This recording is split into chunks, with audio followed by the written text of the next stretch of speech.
what's up for me, guys, as you come in the chat. Happy Saturday night. Oh, man. It's been a crazy weekend for me, guys. It was the weekend that my sister got married this weekend. So, hectic weekend. Wasn't on yesterday. Everybody knows the day before the wedding is nuts. And it was indeed nuts. So, hit that like button for me as you come in, guys. Say what's up. Say where you're watching from. Let me go ahead and move this.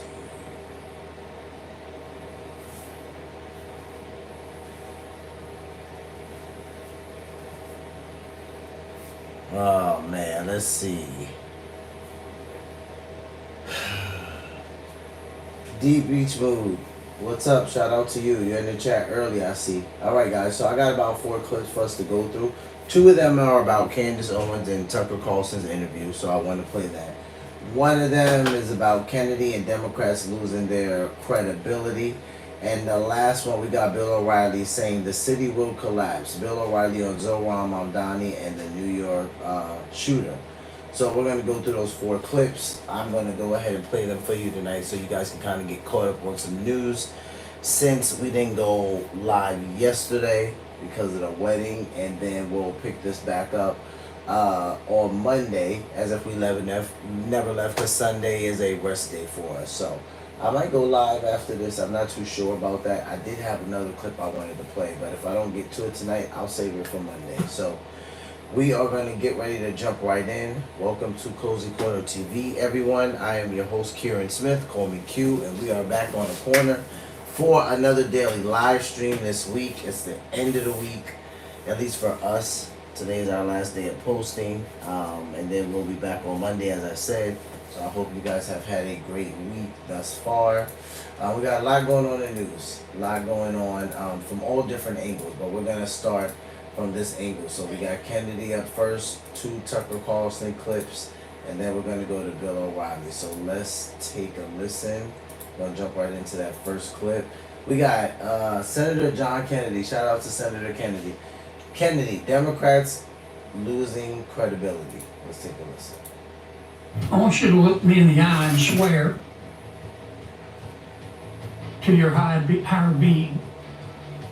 Let me answer this question. Did you make a political deal to dismiss the charges against Mayor Adams? Absolutely not. Did anybody else that you witnessed make a political deal to dismiss the charges? Absolutely not. Right, that was Emil Bovee, Trump's nominee to a lifetime federal judgeship, testifying last month about the Department of Justice's decision to drop corruption charges against the New York City mayor, Eric Adams. Now, as the Senate prepares to vote on Bovee's nomination, as soon as tonight, the Washington Post is reporting that a whistleblower has come forward with evidence suggesting that Bovee misled lawmakers during that testimony about his role in the Adams case. Separately, 2 other whistleblowers have said that Bovee told DOJ subordinates that they may need to ignore court orders. Joining us now is Republican Senator from Louisiana, John Kennedy. You saw Shout him out on to that John clip, Kennedy. in that clip because he sits on the Senate Judiciary Committee. He did vote last month to advance Bovee's nomination. Senator Kennedy, thanks very much for being here. So I gotta be straight with you. Did you believe what he said there? At all? Yes, I did. The biggest charge against Bovee, Mr. Bovee, is that supposedly he was willing to advise his clients to defy a court order. He denies that, of course. I asked him about it in committee. I've said repeatedly in the Judiciary Committee in front of God and country that if you disagree with a federal judge's order, you don't have the right to ignore it. You can cuss it, you can discuss it, you can criticize it within the bounds of judicial and legal ethics. You can appeal it, but if your client tells you to ignore it, then you quit. That's what I was taught, and I think that's the law. And I have repeatedly examined Patel, Bondi, all of President Trump's nominees. So I asked Bovee about it, and he said I didn't do it. The other point I'd make, I know we have a lot of whistleblowers, but let me see how I can put this case. If everyone is a racist, no one's a racist. If everyone's corrupt, no one's is corrupt. if my Democratic colleagues are going to trot out whistleblowers 2 and 3 at a time, every time we have a nominee that they don't agree with, they sort of lose their efficacy. And that's the situation we're in right now. Well, I mean, your Republican colleague, Senator Collins, said this, quote, Mr. Bovey's political profile and some of the actions he's taken in his leadership roles at the Department of Justice caused me to conclude that he would not serve as an impartial jurist. Would you include Senator Collins in that group of people you were just talking about? Well, look, Senator Collins is in a re-election campaign.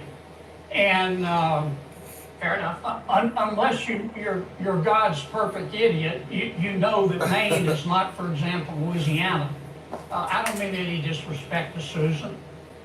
She's a wonderful person, but she's not going to vote for Bovey under any circumstances. I get that. I understand.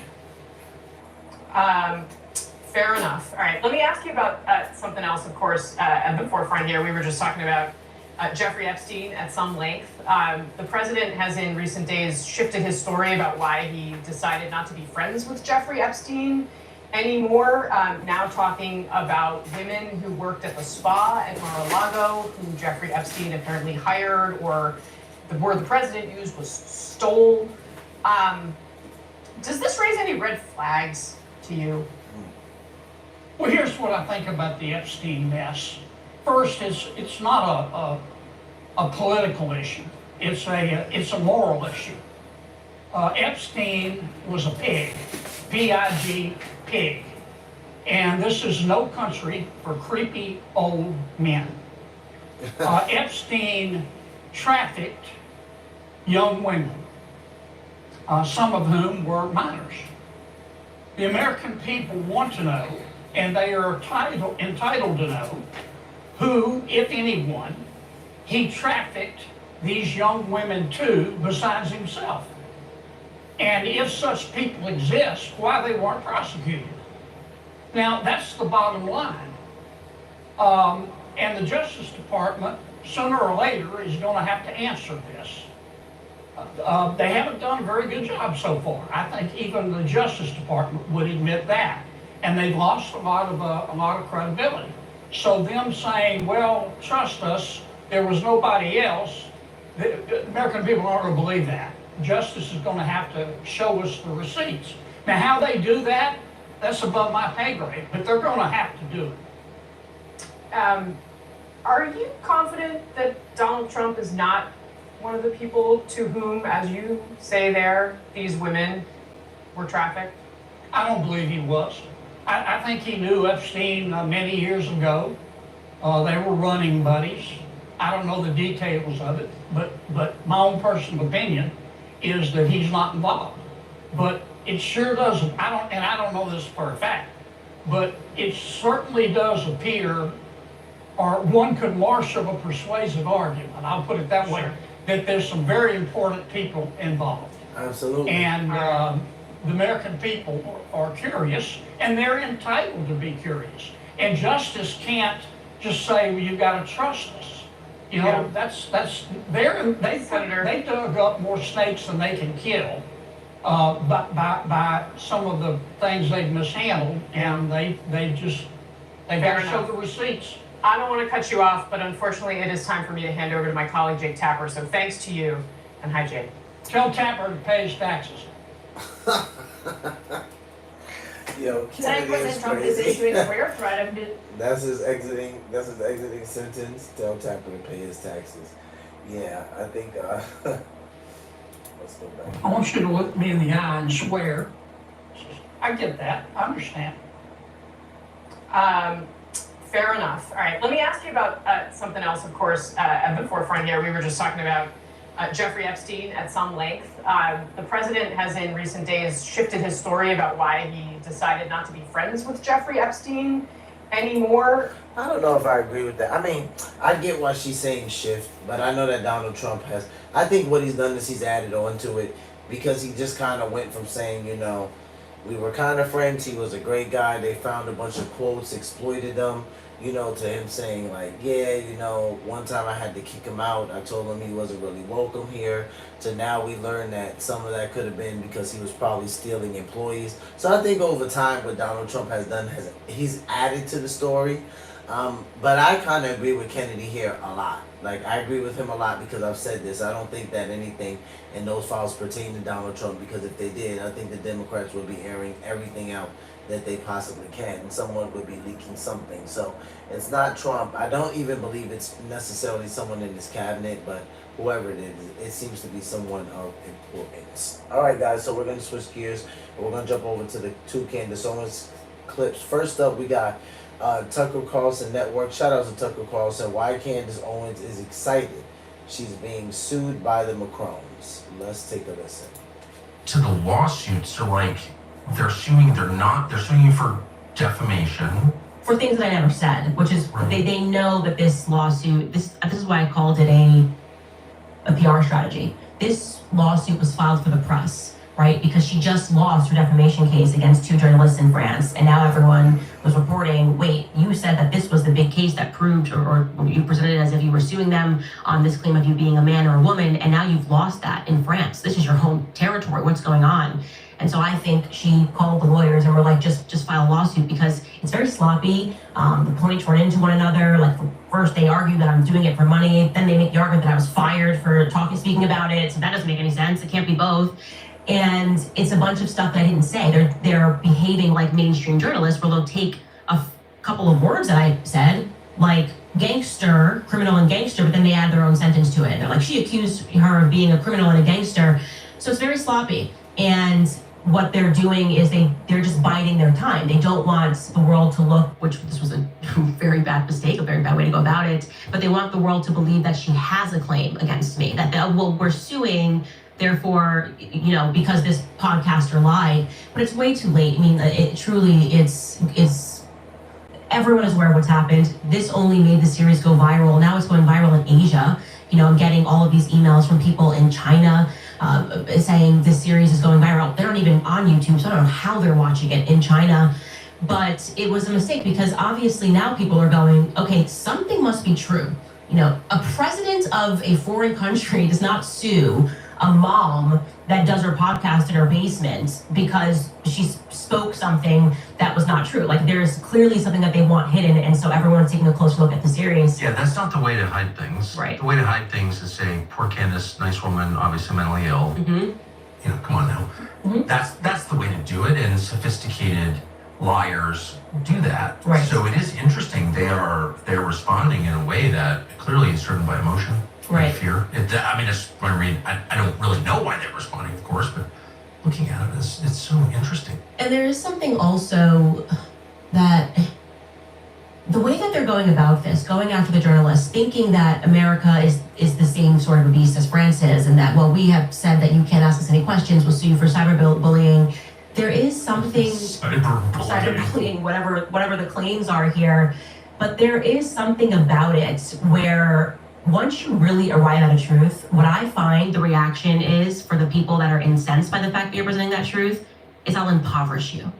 Yeah. And I've seen this over and over again. It's like, okay, she told the truth, but our response to that is going to be demands that she get fired, right? She should lose her livelihood for speaking the truth. She should lose, and that's why Jake Tapper, I don't know if you've seen it, you probably haven't because it's Jake Tapper, but he sits down with Tom Clare, who was a lawyer on this case, and Jake Tapper is doing the absolute most to make this just the easiest interview for Tom Clare. He's sitting across from him, and he's like, she's deranged, and she's crazy, and she's a conspiracy theorist. So much so, Jake Tapper said that. Jake Tapper, but so much so that people in the comments were like, nah, I want to watch the series. His own viewers thought this was just so over the top. But then he turns to Tom Clare and he asks him like a basic question. He's like, what evidence did you present to her that Brigitte's a man? And Tom Clare can't answer the question. He's like, you can read the claims, it's extensive, and we told her that she was a woman. They never present any evidence. We went to them before we published the series. We were in touch with Tom Clare, Clare Locke. We sent them a list of questions. We said, look, we won't even do this series if you answer these basic circle yes or no questions. Was Brigitte Macron, the first lady, born a woman? That basic of questions. Did she ever live as a person named Veronique before the transition temporarily, Brigitte lived as a person named Veronique. They refused to answer these yes or no questions. Obviously, if you're going to prove actual malice, you have to present to the court, which is it's obviously a very high bar that's been set, which I don't necessarily even agree with that bar, by the way, New York Times versus Sullivan set. But obviously, you have to prove that I acted, and I knew the truth, and I acted. That's exactly right. I was desperate to get to the truth and said I would stop doing this series. We also offered for me to get on a plane and fly to France to interview, to get Brigitte's side of this. You know, I want to make sure I'm not colored by having read Becoming Brigitte and reading the series. There could be another side. And it was essentially a big F you, and said Tom Claire comes back. She doesn't have to answer your question. She that doesn't have to prove to you. So Okay. they retained Tom Claire and Libby Locke then, or Tom Claire. So Tom Claire and Libby Locke are married, second marriage for him. But I know them, and they have a law firm, I believe, in suburban DC and Virginia, and that specializes in making people shut up through intimidation. They tried it with me, and in a really brutal, cruel way, I would say, to try and just scare you into shutting up. So that itself, I don't think anyone regards Tom Claire as a good lawyer at all. But certainly, you know, his behavior is designed to intimidate you. So the fact that they hired them at the outset, that's the behavior of someone who just like wants to scare you into shutting up. And the timing of when they first sent us a letter was actually the end of November of last year. We missed the letter because they sent it to an inbox that we would have never been checking. It was a very weird inbox, like where you would go to return a t-shirt. And because we missed that, and I'm glad I missed it because I probably would have been scared. I think they knew, because that was right when I began speaking with Xavier Poussard. And I was in London at the time, and I had agreed to interview him, but nobody knew I was going to do this interview. So what made them suddenly send this intimidating letter? And Tom Claire sent it? Tom Claire sent it. They'd already retained him. They had retained him, and he sent a letter, and I think that they were monitoring Xavier Poussard. I think they were monitoring either his communications or Well, how monitoring else would him. they have known? Except that he was flying to London to sit down and do an interview with me, and they sent it just a week before I sat down with him. Well, keep in mind, the subject of your story controls some of the most competent intel services in the world. Correct. As a head of state, there are no rules at all. Which is enough to make you a little uncomfortable if you think about it. Yeah. And the fact that they would hire those two lawyers, by the way, his wife, Libby Locke, is Bill Ackman's lawyer, who Ackman uses to make people shut up Interesting. by sending hysterical letters, screechy letters, threatening to destroy you if you keep talking about the client. I mean, it's really thuggish. You may have noticed this is a great country with bad food. Our food supply is rotten. It didn't used to be this way. Take chips, for example. You may recall a time when crushing a bag of chips didn't make you feel hungover, like you couldn't get out of bed the next day. And change, of course, is chemicals. There's all kinds of crap they're putting in this food that should not be in your body. Seed oils, for example. Now, even one serving of your standard American chip brand can make you feel bloated. What's your on store? 30 chairs, non-squeak, 15 non-walk. What's your Fat, totally past order, highly recommended. Let's just go through, but can we just go through like chronologically how this unfolded? So at the core of the story is the allegation that Brigitte Macron is not who she says she is, and that would include her sex, is not what she says it is. Correct. That she was born a man named Jean-Michel Charbonneau. And I'm aware, if you have not watched the series, that sounds crazy because that was me when I first saw the headline. Yes, no, I mean... I was alerted to it by the Daily Mail. I thought it was such a crazy, insane headline, but it was the Daily Mail had done this, had published an article saying that with a video of Emmanuel Macron denying claims his wife was a man, and I just thought that's really funny. Like, what could possibly be going on in France that the president has to deny a claim that his wife's a man? But something that caught my eye was just, as I was reading this article, they made no effort to debunk it. Like, it was sort of like, it was that typical CNN, New York Times, it's so crazy. It's like, okay, but if it's so crazy, just, post some photos of her. Obviously, she's got 3 kids. There's gonna be tons of photos of her raising her children. There's nothing. They had one solitary photo, and when you look at the photo, it was very obvious, and this is before I got into the details, that she looks a lot more like the little boy that's on the left than she does who they were trying to purport was the little girl that was sitting on the family member's lap.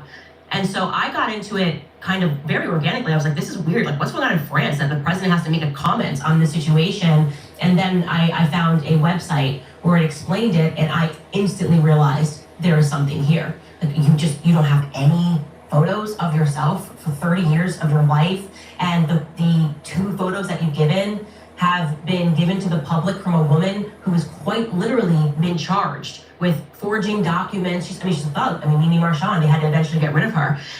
Forging documents, thuggery, things of that nature, of a criminal nature. She's the only one. Everyone's gonna go through her to get any information about your past. This is so strange. It's so kooky that you wouldn't just, the defense to this is just, hey, could you show us any pictures of your living for these 30 years? You had allegedly 3 children. Did you guys take any photos while you were raising them? Maybe when you were in the hospital? No, Tucker. There's nothing there. So it's an amazing allegation, a stunning allegation, a bewildering allegation. But I think the legal and the moral question is, did you give the Prime Minister and his wife an opportunity, Macrons, the opportunity to respond to the allegation before the series ran? So that's my question. Yes, to respond. In what way did you do that? Did you call them? Did you? Via Tom Clare, was their lawyer. So it actually, they kind of made a mistake. They messaged us first to kind of intimidate us and say, you're working on this thing, or you're talking, Did they say how they knew you were working on it? I am not clear, because what was interesting is in that first letter, they included claims of what I said while I was working at the Daily Wire. That was the previous March. So you're responding to something that I said in March. We're now in December. So what triggered you?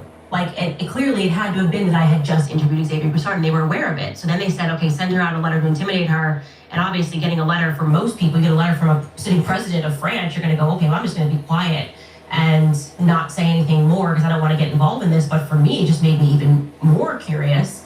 And so to be sure, I said, well, I'm glad we have a line of communication established, because I'm certainly not interested in defaming you. I'm not interested in lying. Obviously, I'm doing myself a disservice if all of this was complete crap. And it turned out that I had been peddling it. So here are my questions, very simple, yes or no questions. Did you ever live as Veronique?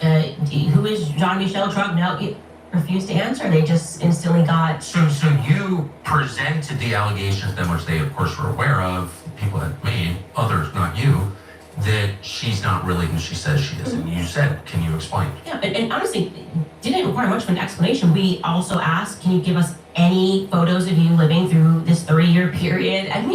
Pretty easy stuff. If you're actually concerned and you're going to pretend you're so traumatized and defamed because of the story, I would have been like, yeah, of course, here I am. Here's me in middle school. Here's me on a cheerleading team. Here's me the first day I held my first son. Here's me. It's such an easy thing to debunk that it requires the suspension of common sense to believe that this is a conspiracy theory, because it's so easy to debunk, and yet they refuse to do it, and they're being extremely petty and going after every single person that speaks about it. Now, have they ever provided that evidence to anybody? No, that's the point. They haven't. To this day?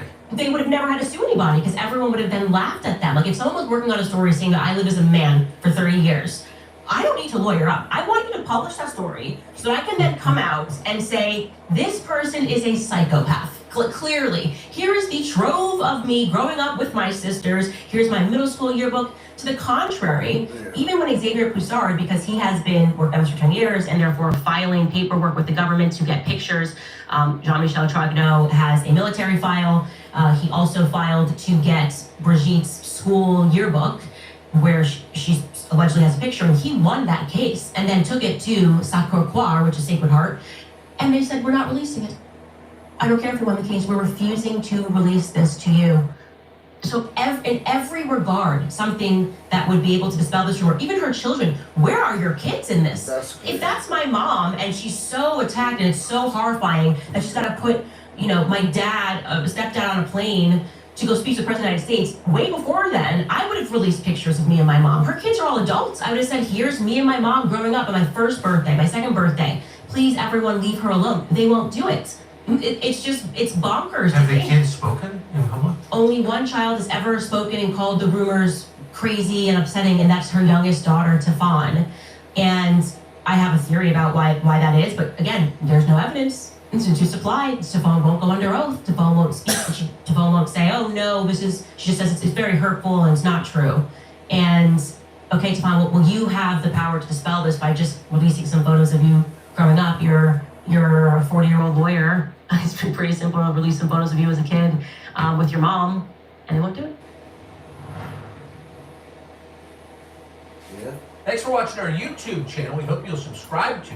So I'm actually following this, this whole Candace Owens and Emmanuel Macron and Brigitte Macron thing. So I'm going to be playing this for you guys throughout the week while we're reacting to different things, just so we can kind of keep a grasp on it. For those of you guys that don't already know, that the case has actually been filed in the state of Delaware, and that's because that's where I believe Candace's and one of George's LLCs are at. So we're actually going to take a look at, shout out to David Neal. Dave Neal is somebody who I watch on the side as well.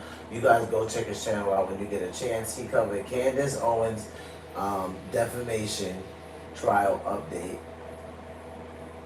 Claims court is rigged in Tucker Carlson interview.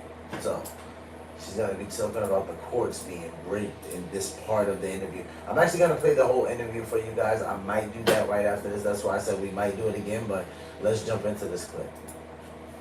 Hey folks, it's Dave Neal here, stand-up comic, host of the Rush Hour podcast with some special weekend content for you. We've got Candace Owens. She's being sued for defamation by the First Lady of France, Brigitte Macron. I'm going to share two different stories for you. One is Candace on Tucker Carlson's podcast, where she says she's looking forward to this court case to get to the discovery mode and unearth new details and defend herself. And then we've got the other side, which is an attorney who's pretty big in the entertainment world, Robert Barnes. He says Candace has 0% chance of prevailing in this thing. I think it's important to share the different sides of this, as we don't have to really speculate too much, because if it's going to trial, we're going to watch it play out in our judicial system in Delaware. That's where Candace has her LLC. So let's get into it. Again, I'm going to share with you Robert Barnes, why he says Candace is going to lose. Now, in the comment section, you'll have people saying, well, you don't understand, we know more than you, this is that, Well, again, this is their opinions, and it's all going to play out in court. And again, while you're watching this, I don't know, let me know, leave a comment. How does Candace sound? Does she sound as confident as, do you think she's as confident as she sounds, or does she realize she's stepped in a hot one here? So at this point in the interview, she's already explained what we all know to Tucker Carlson, which is, explaining basically a summation of her docuseries, which is that Brigitte Macron was born a man, probably took the identity of his sister, and may or may not be the father of Emmanuel Macron. Was that complicated? I don't think I summed it up all the way. There's a lot of theories, and there's a lot of allegations that have been made. What's interesting is that Tucker Carlson has already received 1.7 million views from this video that premiered yesterday. You can go check out the whole thing as a commentary channel. I'm just going to play this clip where Candace defends the reason why she wants this to go to court. Now, nobody wants to fight for the First Amendment more than I do, and we just have to remember, you cross the line out of the First Amendment when you talk about defamation. And I also mentioned that Brigitte Macron, the way she wins this is to prove she was born a woman, and also prove that she gave that information to Candace, right? Because Candace is liable if she was provided enough information to disprove the claims that she's making. If Brigitte Macron never said, hey, you're getting it wrong, then Candace could, operate based on the opinion she has. I've had people respond to me and say, Dave, that's ridiculous. Brigitte Macron doesn't owe Candace anything. To that, I would agree, except she's suing Candace Owens. So what she owes Candace, really, due to this lawsuit, is proving that she tried to tell Candace the truth and Candace isn't listening. The alternative, as Candace sort of hypothesizes, is that Brigitte Macron doesn't want this thing to go to trial. It's a PR stunt. I disagree with that because because it's getting millions of new views. If it's a PR stunt, it's the worst Streisand effect possible.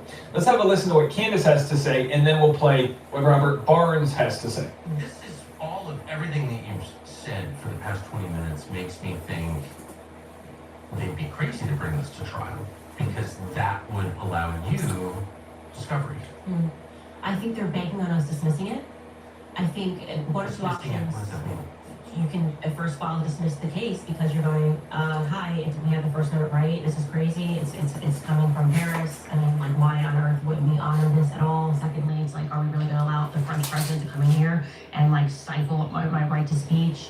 So that would be a crazy game of chicken if they filed this lawsuit hoping that Candace would try to have it dismissed. That, if you're looking at the Blake Lively versus Justin Baldoni lawsuit, was the reason why Justin Baldoni didn't want to dismiss the claims, right? Because he wanted to prove himself in court. Candace says here she wants to prove herself in court. And really, most court cases are a game of chicken anyway. Who's going to flinch? And we don't know yet. But again, if Brigitte Macron's side decides to pull out from this case, that would be extremely telling of Candace Owens and her theories. I don't see that happening. It's a real bold play that Candace alleges they're doing this just in hopes that she'll try to get it dismissed, because they bring up enough claims of defamation and they have enough evidence within their defamation suit. Again, they'll have to bring this evidence to court, but they make enough allegations that if you're a judge, I would think this is not grounds for dismissal. And typically in a normal scenario, a judge would dismiss this case because it's completely crazy. I don't think so. And we can obviously then produce the evidence that we asked them these questions and they chose not to reply to them for whatever reason. I hate to interrupt. I'm seeing Candace looking away when she's doing this. I don't think, and I would love to know if anyone knows more than I do, I'm sure the comment section does. I would love to know, judges do dismiss most defamation cases, but there's a lot of receipts that are provided within the defamation suit by Brigitte Macron that I just don't see a judge tossing this and not getting it to the discovery phase. I think they want us to dismiss it, and again, I'm guessing, just so they can say, oh, well, we tried. But, you know, America's its own beast. They Like have a to scare allow us. tactic.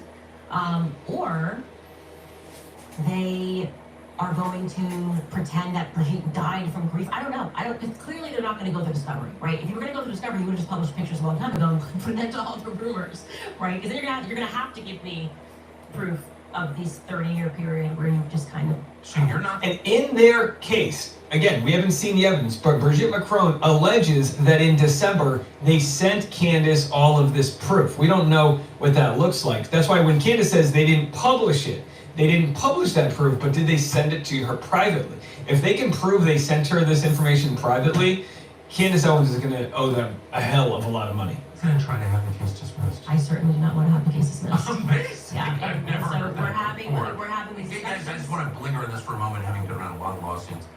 I've never heard anybody sued, particularly they're spending a lot of money on this because Tom Clare and his wife have big expenses and I think they charge a lot.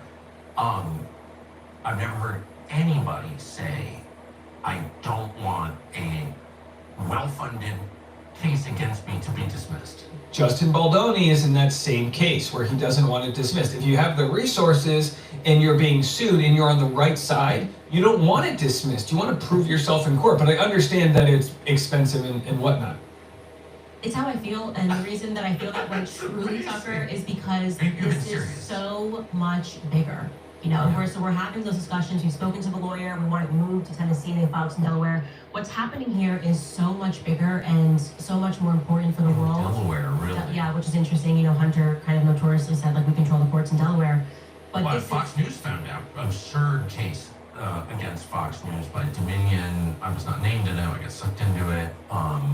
But Tom Clare was involved in that case. And They're calling the case against the Dominion and Fox News absurd, but Dominion won a $750 million settlement because Fox News made claims that the Dominion was responsible for voter fraud or the system was cooked, which was patently not true. The reason why this case is in Delaware is because that's where Candace's LLC is based out of. A lot of corporations are based in Delaware because of certain rules that I guess are more lax for corporations there. Yeah. So it'll be interesting if she gets it moved to Tennessee. But again, we're missing that information that Candace's company is based out of Delaware. it was in Delaware. And they just had a completely compliant judge. It was just a joke, Yeah. actually. Well, that's very interesting because they did file in Delaware, and it is a place where we know that the courts are corrupt. But this would be a kind of precedent that would be, I think, almost even too crazy for Delaware. You're talking about a sitting president of another country coming in and saying, I'm going to sue you for telling the truth. We have truth on our side, right? We actually have truth. So unless he's going to say, blah, blah, blah, I'm not looking at anything, and you're going to get no discovery, and we're just going to award this person. I mean, you've got to give the other side discovery, right? This is again, where it's confusing, because now Candace is saying the courts in Delaware are corrupt, right? Those are what the claims they're making, and again, it's like whatever, right? But then she's also saying like, you know, what are you gonna? We're gonna have a president suing a journalist, and it's like, hold on a second, you made the accusations that you made against them. Let's take the presidency, let's take positions of power out of it. For all we know, Candace Owens might be worth more money than they are, right? I have no idea. But Candace is, she's not some poor journalist just trying to, you know what I mean? She made crazy claims.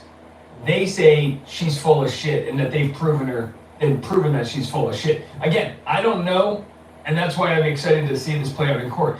By the way, if you haven't read all the court papers, I know I haven't, it's over 200 pages. I will be reading it tonight. Hit the subscribe button. I'm doing a live stream.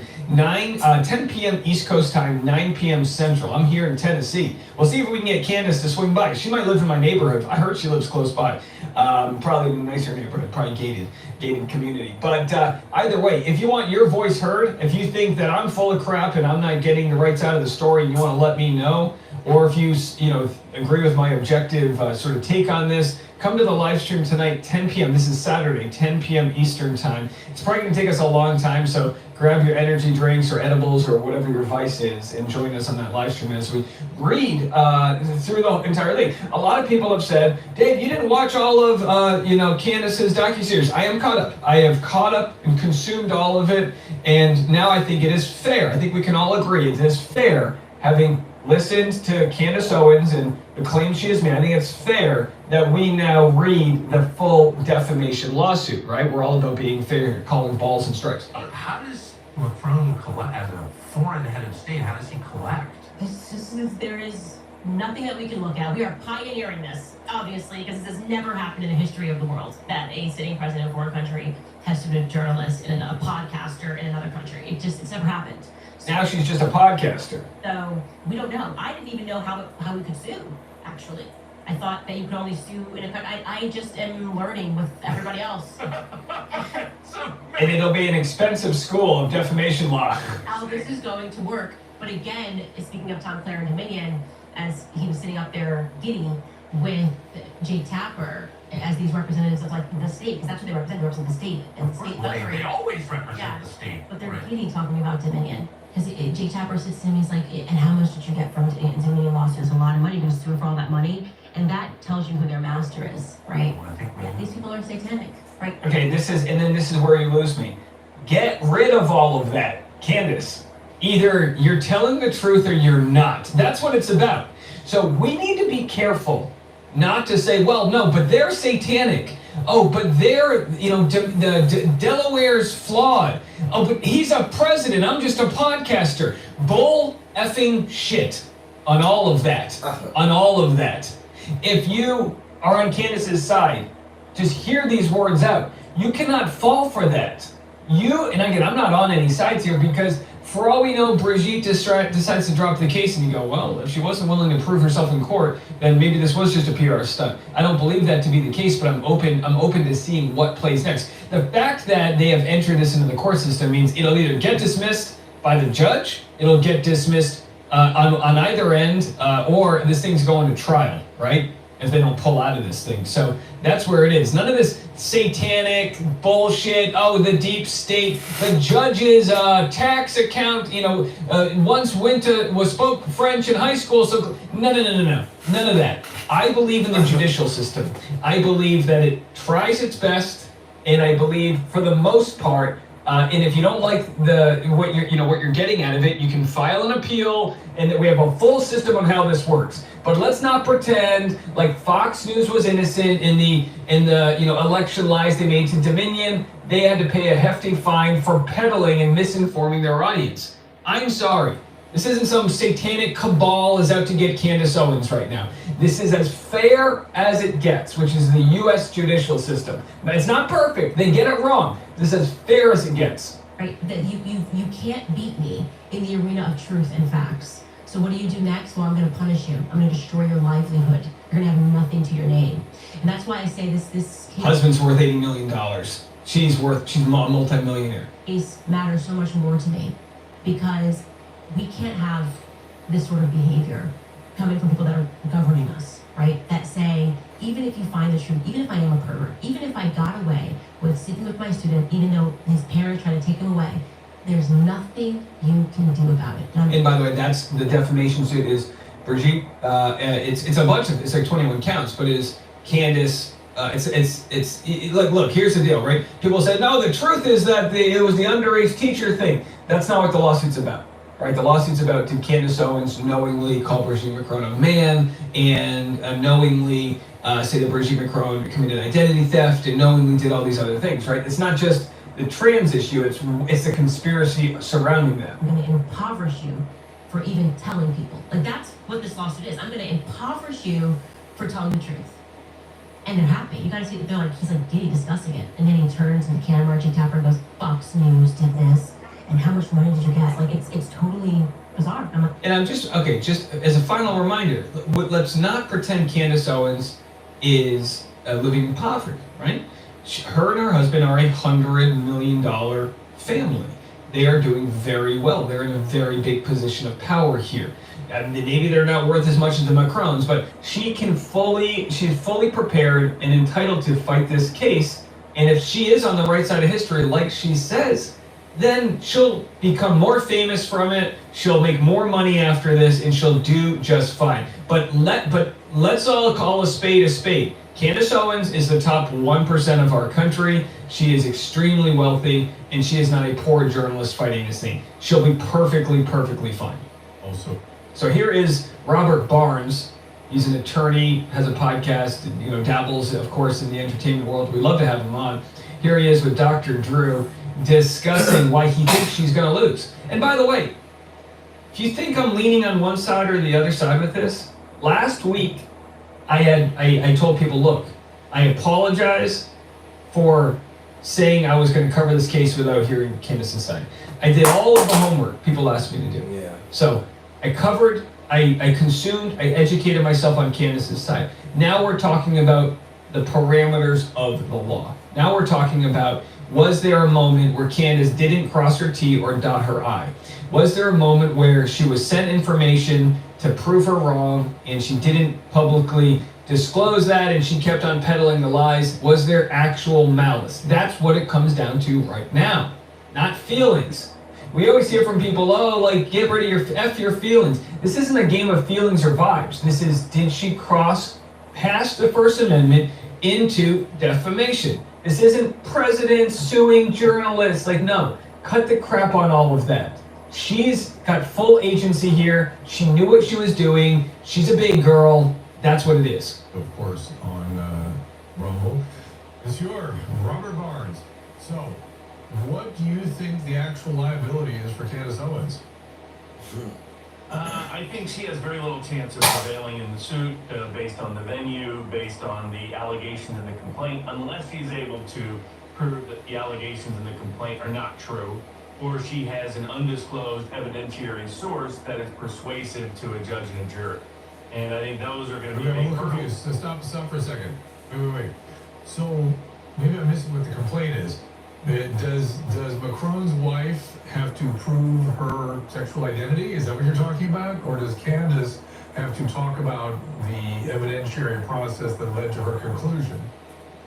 It's more the latter, and the allegations are that she basically accused Bridget Macron of being the father of Emmanuel Macron. So maybe it's not just people think it's just the trans thing. It's not. They're suing because she alleges about a dozen crimes. Incest, rape, murder, attempted murder, extortion, bribery, blackmail, identity theft, impersonation. I mean, what? And by the way, look at Dr. Drew here. He needs a doctor. Can somebody check his blood pressure? Oh boy. And by the way, this is, a lot of people say, well, the YouTubers that were sued by the Macrons in France ended up winning.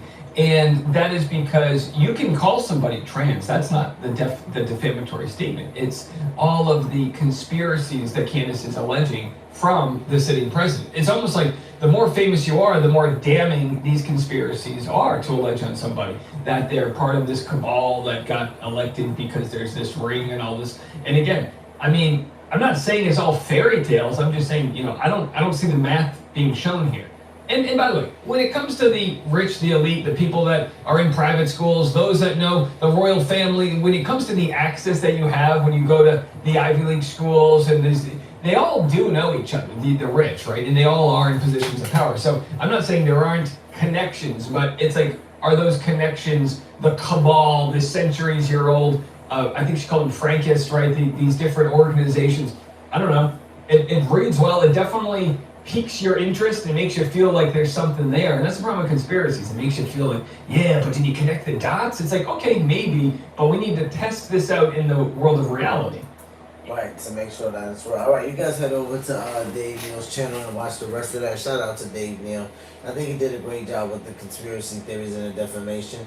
Like he says, he doesn't think that, it's just, he thinks that it's pretty wild if Candace thinks that the only reason why they're filing for this is for it to be thrown out eventually. He thinks that's a pretty wild claim. I would say I agree with him on that.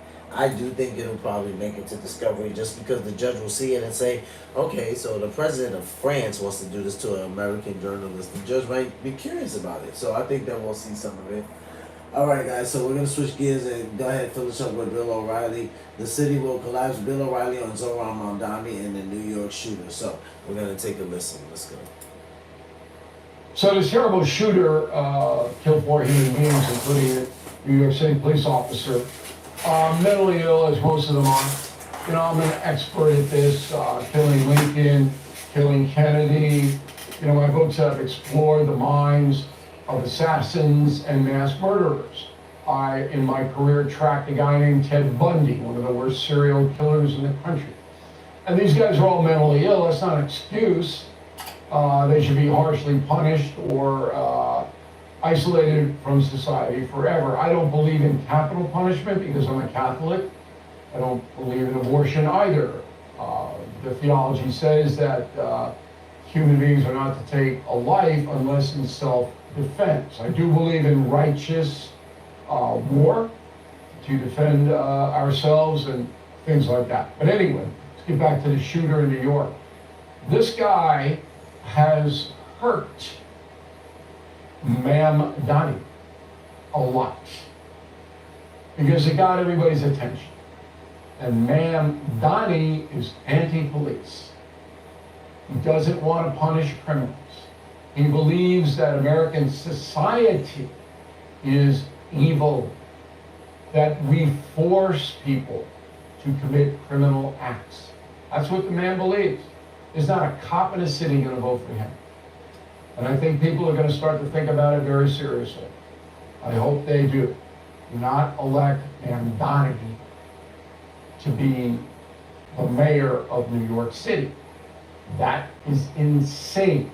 The city will collapse if he gets elected for 4 years. My God, look at the damage to Blasio did. And coming off Bloomberg and Giuliani, the city was pretty much under control. Quality of life was pretty good. All right? Everybody felt a sense that we are not in an out of control situation under those 2 mayors. And then Blasio comes and blows the whole thing up. And now you got, you know what you got. I was in the city last night. There's pot all over the place, drug addicts all over the place, shoplifters all over the place, mentally unbalanced, dangerous people wandering around. I mean, this is a big city. And there's a lot of danger. You know, around every corner, you got to be really alert. And you know what? New Yorkers aren't that alert. They're on their cell phones, even in traffic. Walking across the street with looking at your cell phone? Are you crazy? I mean, look at all the cars and the bike nuts. And you're looking at your cell phone? Put it in your pocket. All right. So, you know, things have a way of defining themselves. And this terrible tragedy we all have undergone this week, I think is going to have a profound effect on the far left governance in New York City and state. I think people are getting fed up with the coddling of criminals, with the awful no bail law, with the permissive atmosphere on the streets, anybody doing anything they want, quality of life is declining. I think people say, you know what, I don't like this. So, Cuomo wouldn't make it worse. I don't know if he would make it better. The mayor that we have now, I don't have any confidence in him. He didn't really problem solve in his first 4 years. Curtis Sliwa, I think, would be the toughest on crime. I don't think there's any question about that. But Mayor Adams, you know, I don't know what he's running on. What are you running on? Okay, under your watch, it's not as bad as de Blasio. Nobody could be. He's the worst mayor New York City's ever had. Now, Mamdani, if he gets elected, the potential there is Mamdani could be just blow the whole city up. And I mean that literally. Just open violence in the streets, people barricading themselves in their apartments and homes, businesses closing up. This is what you could have under that guy. It's not hyperbole. He does not want to enforce the law. And if you don't believe me, I'm sorry for you, particularly if you live in New York City. I don't. I'm about 8 miles outside, and I'm glad I am. I don't have to deal with this madness on a day-to-day basis. Where I live, Nassau County, safest county in the country regarding crime. Homeowners, when is the last time you checked on your home title? If your answer is never, then this is for you. Scammers are stealing titles, and your equity is the target. Criminals forge your signature. Just like that, your home title can be transferred out of your name. That's why I partnered up with Home Title Lock. So you can find out today if you're already a victim. Please use my promo code BILL at HometitleLock.com, and you'll get a free title history report. Plus, you will get a free trial of their $1 million triple lock protection. That's 24/7 monitoring of your title, urgent alerts if any changes, and if fraud does happen, they'll spend up to $1 million to fix it. That's HometitleLock.com, promo code BILL.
Now, Alright, guys, hold on. I don't.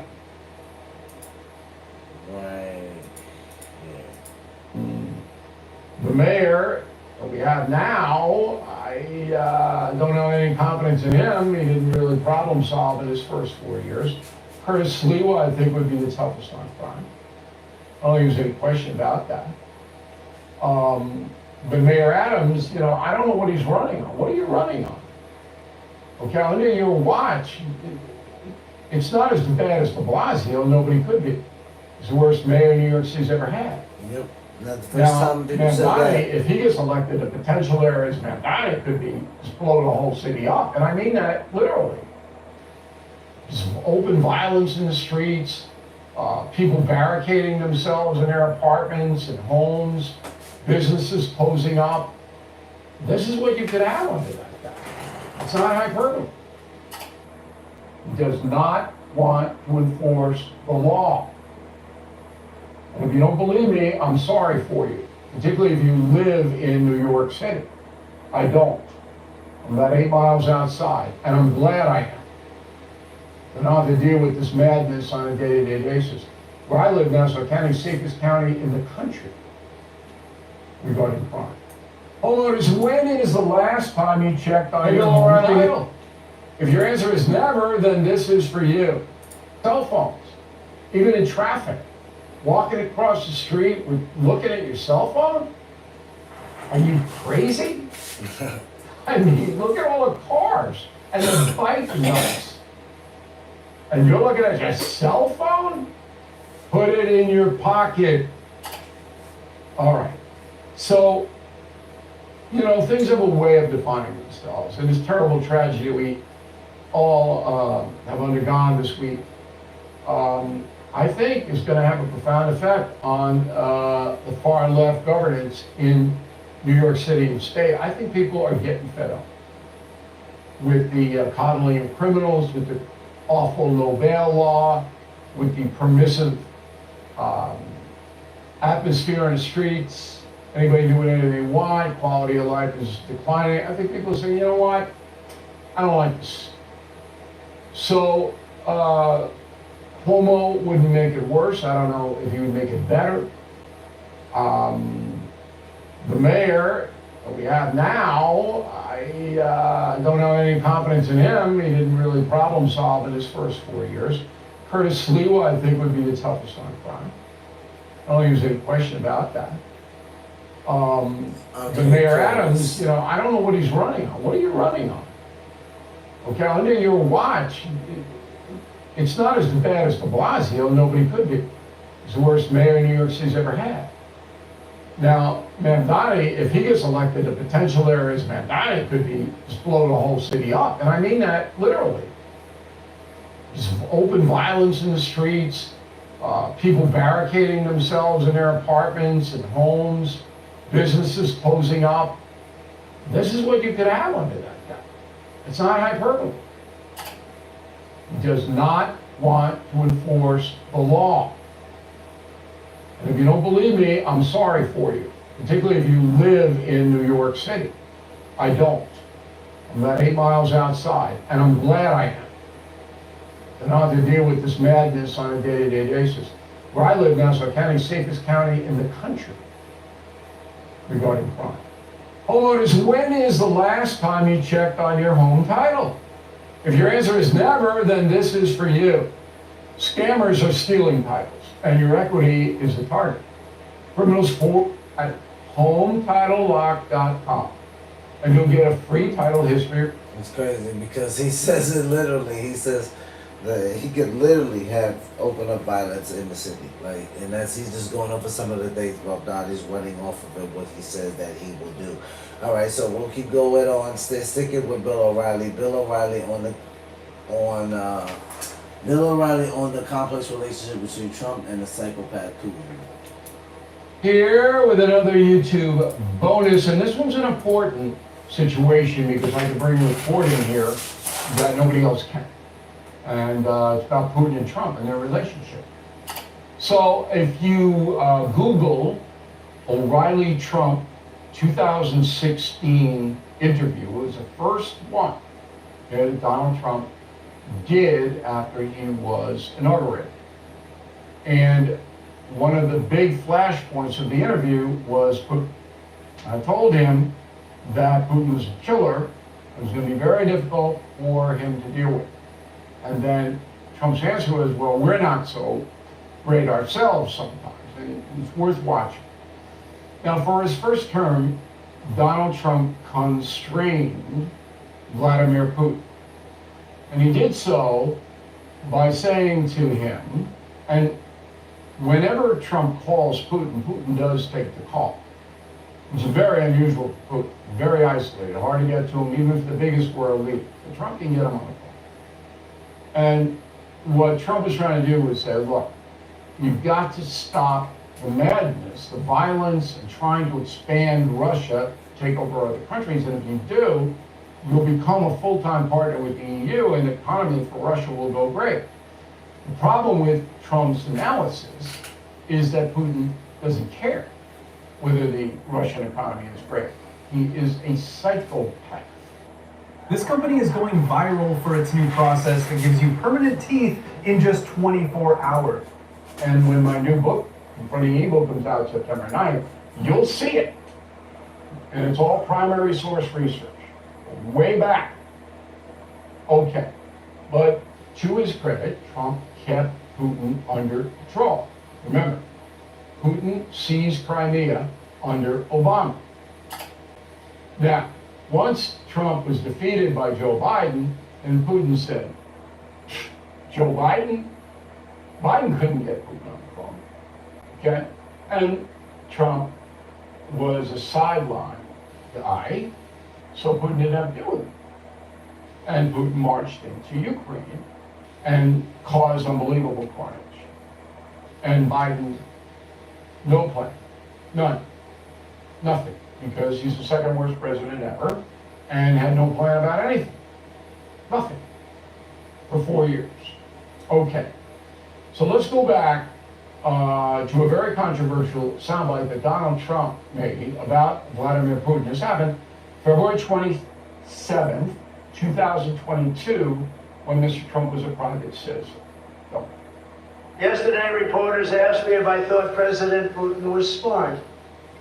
I said, of course he's smart, to which I was greeted with, oh, that's such a terrible thing to say. I'd like to tell the truth, yes, he's smart. The NATO nations, and indeed the world, as he looks over what's happening strategically with no repercussions or threats whatsoever, they're not so smart. They're looking the opposite of smart.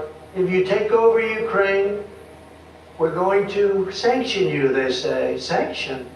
Well, that's a pretty weak statement. Putin is saying, oh, they're going to sanction me. They sanctioned me for the last 25 years. Now, that speech was just a few weeks after Putin went into Ukraine. And Putin is smart. He is full of guile. And his master plan is to reinsert the Soviet Union by taking over countries that are free. And he's already got Belarus and Georgia, and he wants Ukraine, and he's willing to kill a lot of people. And when Trump ran for president against Kamala Harris, part of the campaign was, I'll get the Ukraine war settled. And Trump said that many, many times because he believed it. But again, people believe what they want to believe, but Trump was going off the 4 years he had with Putin and saying, look, I can deal with it. Turned out to be true. Okay? So you can place blame wherever you want to place blame. So Trump thought he was going to get a deal with Ukraine, actually made Putin a pretty good deal. That basically Putin would keep some of the territory, less than 10%, but then all sanctions would be lifted and the economy of Russia would be uplifted. Putin said blank you, because Putin wants to kill people. He does. So now Trump is angry. And Trump is going to level sanctions. So it's interesting because Trump said sanctions, Putin doesn't care about it. But you can break the Russian economy. I mean, just this week, Trump is slapping a huge penalty, economic penalty, on India for buying too much Russian stuff. India's going to get hurt. And you can really strangle it. And that's what I think Trump will do. Putin may back down on it, but might not. Homeowners, when is the last time you checked on your home title? If your answer is never, then this is for you. Scammers are stealing titles, and your equity is a target. Criminals forge your signature. Just like that, your home title can be transferred out of your name. That's why I partnered up with Home Title Lock. So you can find out today if you're already a victim. Please use my promo code BILL at HometitleLock.com, and you'll get a free title history report. Plus, you will get a free trial of their $1 million triple lock protection. That's 24/7 monitoring of your title, urgent alerts, if any changes, and if fraud does happen, they'll spend up to $1 million to fix it. That's Home Title Lock, promo code BILL. So here's the latest. This is July 28th. From Scott, go. We thought we had that settled numerous times. And then President Putin goes out and starts launching rockets into some city like Kiev and kills a lot of people in a nursing home or whatever. You have bodies lying all over the street. And I say that's not the way to do it. So we'll see what happens with that. I'm very disappointed. I'm disappointed in President Putin. Very disappointed in him. Okay, now, Putin, as I said, does not care about the welfare of his own citizens. I mean, in that, he's like Stalin, his idol. And when you read Confronting Evil, you see the association between Stalin, one of the worst mass murderers in human history, and Putin. Okay. And Putin doesn't particularly respond to anything that doesn't threaten him directly. These sanctions might. Now, here are the bloody stats. It's very hard to get accurate information, but this is from U.S. and U.K. intelligence. 1 million casualties for Russia, including 350,000 Russian soldiers dead. I can't verify it. It's very difficult. Russia didn't have a free press. They don't report anything, but that's what the UK and USA are putting out. Ukrainian casualties estimated to be 300,000, but again, you get no information out of Kyiv. They're not going to give you that. This one is in stone.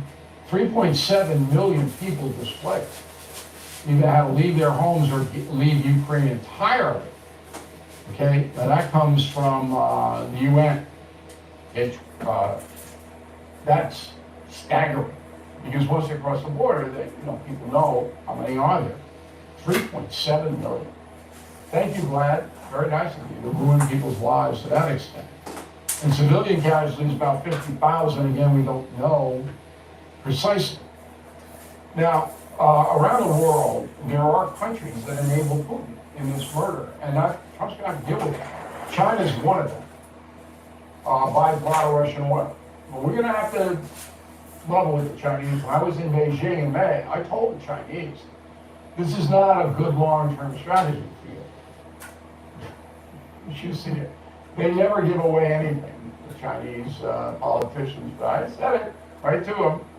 Hungary, I'd throw Hungary out of the EU if they continue to cozy up to Putin. I'd vote him. South Africa, often. Zimbabwe, Mali, a bunch of these very poor African republics, they're taking Putin's bribes. And the other communist countries around the world, Cuba, Nicaragua, Vietnam, they're not going to criticize Putin. North Korea sent troops, okay? And they're getting slaughtered over there. Venezuela, boy, that country is awful. And Iran, of course. But Iran's in so much trouble now. And interestingly enough, Putin did anything to help Iran. Didn't do a thing. Sorry to interrupt, but this is important. The shooter who murdered my sweet little Daniel brought a highly lethal weapon with... Well, there's that. So what I see going forward is that the key to Putin is China. President Trump is going to meet with Xi, okay? The leader of China. Don't know exactly when that's gonna happen, but I believe it will happen. Part of that negotiation is going to be will help China in the areas they need, but they gotta distance themselves from Putin. Could that?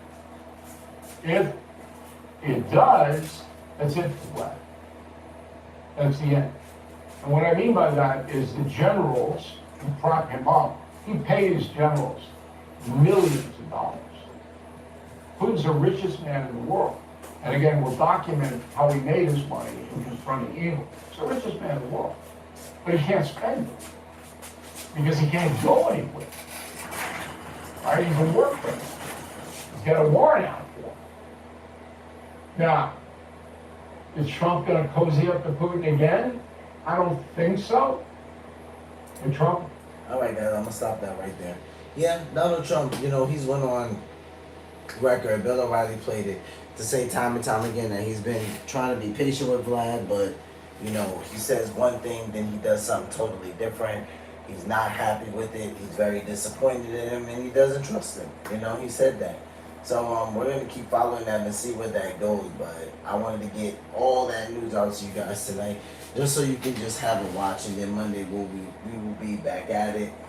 I appreciate you guys' patience with me because of the wedding this weekend. So until next time, which is Monday, we will be back. Enjoy the remainder of your weekend, and I will see you guys Monday. Take care of yourselves. Take care of one another. Love yourselves. Love one another. Be peaceful. Peace.